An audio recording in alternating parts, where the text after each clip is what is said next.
Well, I'd say that infrastructure is important in any region, but it is particularly important in dry regions, because dry regions, of course, they lack water, and without water there is no life.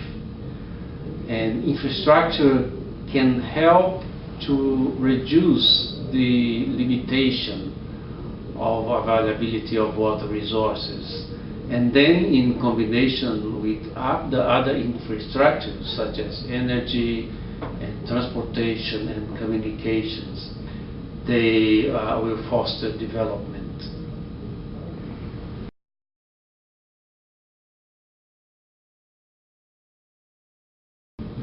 The Brazilian Northeast has been the object of investments in water infrastructure and other infrastructures for a long time, and especially water infrastructure, with the construction of thousands of dams that have facilitated the transportation of water in time.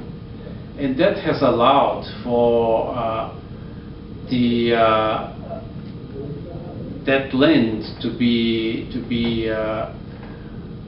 habitated, and that's very important. And so water infrastructure, the construction of water infrastructure, has been very important in the Northeast, and in combination with that, the construction of other infrastructures for transportation that allow people to migrate or allow people to have access to markets. That has been very important. And energy, that has been another kind of infrastructure that has been incentivized in the Northeast, and presently most of all urban areas and most of the rural areas have access to that kind of infrastructure. And also communications infrastructure. So all kinds of infrastructures are necessary for the development, and that they have been incentivized in the Northeast region of Brazil.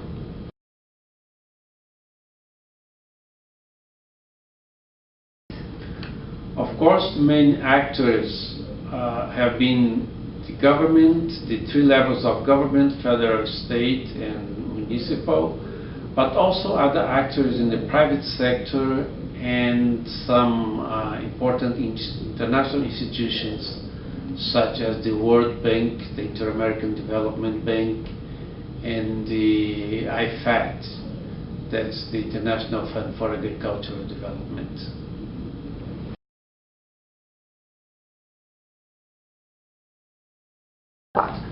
It's very clear that investments in infrastructure, especially in water and transportation, have reduced vulnerability of the populations in the semi-arid Brazil. And in particular, they have really allowed for a civilization in the Northeast. And people would not be able to live in the semi-arid Brazil if there would be no water availability during the year, and that has been allowed by the construction of infrastructure in that region.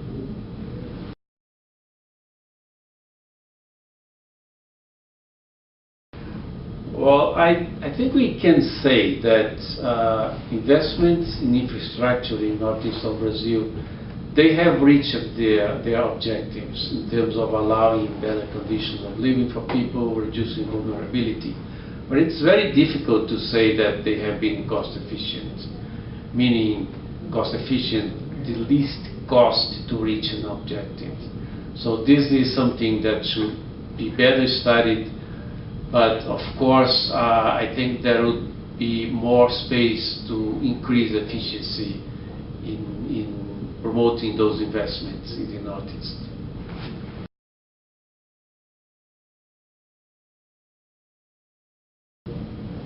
In Northeast Brazil, there are several examples of projects that have been successful and that have had a role, an important role in the development process of the region.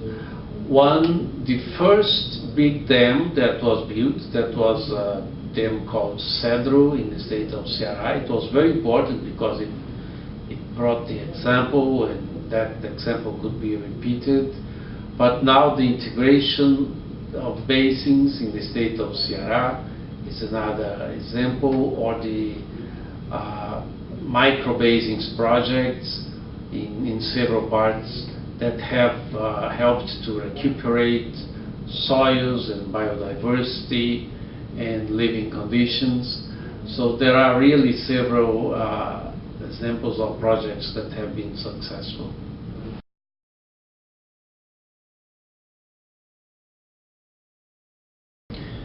Yeah, I think that we should pay more attention to climate change.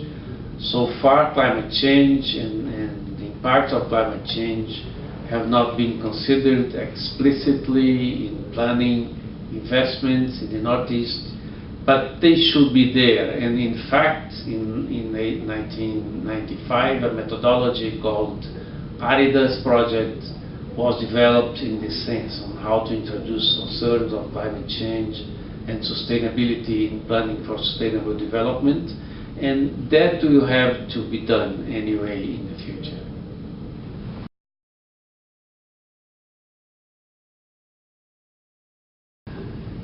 I think there are many examples and many implications of the experiences in Northeast Brazil and in other places that can be replicated in other parts of the world. And specifically, there are some lessons that can be drawn from these experiences. One is that it's very important to incorporate local knowledge in infrastructure planning, and that means to increase the participation of stakeholders in development planning. Local stakeholders is important, but also planners and the role of science. That's really very important. And there are other lessons. One is that when we plan for infrastructure, we'd also plan for management of infrastructure. And that is particularly important in terms of water infrastructure, where the management of water, or water management, integrated water management, is very important. And this is one of the examples from the Northeast region that is very important for other regions in the world. And in relation to that, the development of institutions, legal institutions, but also institutions for the management of infrastructure, be it water infrastructure, transportation, and energy and communications.